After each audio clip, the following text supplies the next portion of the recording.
Hi friends, എല്ലാവർക്കും നമസ്കാരം. ഞാൻ വിഷ്ണു. പുതിയൊരു വീഡിയോയിലേക്ക് എല്ലാവർക്കും സ്വാഗതം. അപ്പോൾ LGSന്റെ കാര്യം പറയാനായിട്ടാണ് ഈ വീഡിയോ വീണ്ടും ചെയ്യുന്നത്. അപ്പം നമുക്ക് LGSന്റെ കുറച്ച് ഡീറ്റെയിലോടെ പറയാനായിട്ടുണ്ട്. അപ്പം 4 സ്റ്റേജ് ആയിട്ടാണ് എക്സാം നടത്തിയത്. അതിൽ ഒന്നാമത്തെ സ്റ്റേജിൽ കൊല്ലം, പാലക്കാട്, വയനാട്, കാസർഗോഡ്.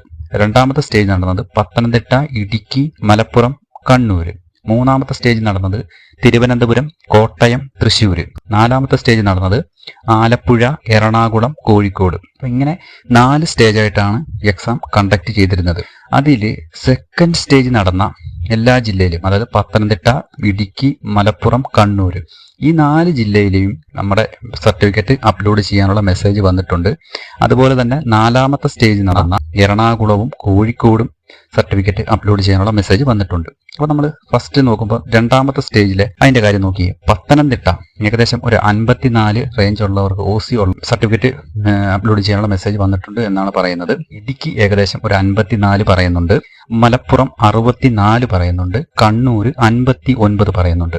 അപ്പൊ ഇതിനകത്ത് ഏകദേശം കട്ട് ഓഫ് കൂടി നിൽക്കുന്നത്, അല്ലെങ്കിൽ സർട്ടിഫിക്കറ്റ് അപ്ലോഡ് ചെയ്യാനുള്ള മെസ്സേജ് ഓപ്പൺ കോമ്പറ്റീഷനിൽ വിത്തൗട്ട് EWS പറയുന്നത് മലപ്പുറമാണ്. മലപ്പുറത്ത് 64 പറയുന്നത്. അപ്പം കട്ട് ഓഫ് തമ്മിൽ ഏറ്റവും കുറഞ്ഞ 54 വന്നു, ഏറ്റവും കൂടുതൽ 64 മാർക്ക് വന്നു. 10 മാർക്കിന് ഡിഫറൻസ് ആണ് വരുന്നത്. കാരണം പത്തനംതിട്ടയിലും ഇടുക്കിയിലും ഏകദേശം അവിടെ അപ്പോയിന്റ്മെന്റ് കുറവാണ്, മലപ്പുറത്ത് അപ്പോയിന്റ്മെന്റ് കുറച്ച് കൂടുതലാണ്. അതുകൊണ്ടാണ് അവിടെ ആൾക്കാരുടെ എണ്ണം കൂടുതൽ വരുന്നത്. ഇടുക്കിയിലും പത്തനംതിട്ടയിലും ആൾക്കാരുടെ എണ്ണം കുറവ് വരുന്നതും. ഓക്കെ, കുറച്ചുകൂടെ കട്ട് ഓഫ് കൂട്ടിയിട്ടിരുന്നെങ്കിൽ ഇനിയും അവിടെ കുറഞ്ഞേനെ ആൾക്കാർ. അവിടെ എക്സാം എഴുതുന്ന ആൾക്കാരുടെ എണ്ണം കുറവാണ്, അതുകൊണ്ടാണ് കട്ട് ഓഫ് അവിടെ കുറഞ്ഞു വരുന്നത്. ഇനി കണ്ണൂർ താരതമ്യേന അപ്പോയിന്റ്മെന്റ് കുറച്ച് കൂടുതലാണ്, അതുകൊണ്ടാണ് അവിടെ കട്ട് ഓഫ് സേഫ് ആയിട്ട് നിൽക്കുന്നത് 59 പറയുന്നത്. അപ്പൊ ഇതിന്റെ തമ്മിൽ വ്യത്യാസം, കട്ട് ഓഫ് കുറഞ്ഞത് 54, കൂടിയത് 64, 10 മാർക്കിന് ഡിഫറൻസ് ആണ് ഉള്ളത്.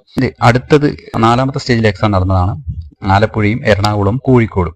അപ്പൊ നോക്കി, എറണാകുളത്ത് സർട്ടിഫിക്കറ്റ് അപ്ലോഡ് ചെയ്യാനുള്ള മെസ്സേജ് വന്നെന്ന് പറയുന്നത് 68. അതിൽ കുറഞ്ഞ മാർക്കുള്ളവർക്കും മെസ്സേജ് വന്നിട്ടുണ്ടെന്ന് പറയുന്നു. പക്ഷെ നമ്മൾ ഏകദേശം ഒരു റേഞ്ച് വെച്ചിട്ട് 68 പറയുന്നു. അതുപോലെ തന്നെ കോഴിക്കോട് 74 പറയുന്നത്. കോഴിക്കോടത്തെ കാര്യം കൺഫേം നമുക്ക് കിട്ടിയിട്ടില്ല. ഏകദേശം 74 പറയുന്നത്. അവിടെ തമ്മിലുള്ള സർട്ടിഫിക്കറ്റ് വെരിഫിക്കേഷൻ മെസ്സേജ് എന്നും ഡിഫറൻസ് എന്ന് പറയുന്നത് 6 മാർക്കിന്റെ വ്യത്യാസമാണ്. ഓക്കെ, ഇനി ആലപ്പുഴ എന്ന് പറയുമ്പോൾ ഈ എറണാകുളത്തെക്കാട്ടിലും കട്ട് ഓഫ് കുറവായിരിക്കും. ഈ 68 കുറവാണ് നമ്മൾ ഈ സമയത്ത് ഉറപ്പിക്കുക. കാരണം ഇതിന്റെ ഒരു ഏകദേശം ഒരു റേഞ്ച് അനുസരിച്ച് 68 കുറവായിരിക്കും എന്ന് നമുക്ക് പറയാൻ പറ്റും. അത് തീർച്ചയായിട്ടും നമുക്ക് പറയാൻ പറ്റും. കാരണം നമ്മൾ ഇവിടെ പറഞ്ഞത് പത്തനംതിട്ടയും ഇടുക്കിയും പറഞ്ഞതുപോലെ തന്നെ ആലപ്പുഴയുടെ ആപ്ലിക്കന്റ് കുറവാണ്. അതുപോലെ തന്നെ ഈ 68, അതായത് കുറഞ്ഞു നിൽക്കുന്നതിനെക്കാട്ടിലും കുറച്ചുകൂടെ കുറവായിരിക്കും ആലപ്പുഴ എന്ന് പറയുന്നത്. ഇനി വരാനുള്ള ജില്ലയിൽ കൊല്ലം, പാലക്കാട്, വയനാട്, കാസർഗോഡ്, ഈ 4 ജില്ലയിലും സർട്ടിഫിക്കറ്റ് വെരിഫിക്കേഷന് വേണ്ടിയിട്ടുള്ള മെസ്സേജ് വന്നിട്ടില്ല. അതുപോലെ തന്നെ മൂന്നാമത്തെ സ്റ്റേജ് നടന്ന തിരുവനന്തപുരം, കോട്ടയം, തൃശ്ശൂർ, ഈ 3 ജില്ലയിലും സർട്ടിഫിക്കറ്റ് വെരിഫിക്കേഷനുള്ള മെസ്സേജ് വന്നിട്ടില്ല.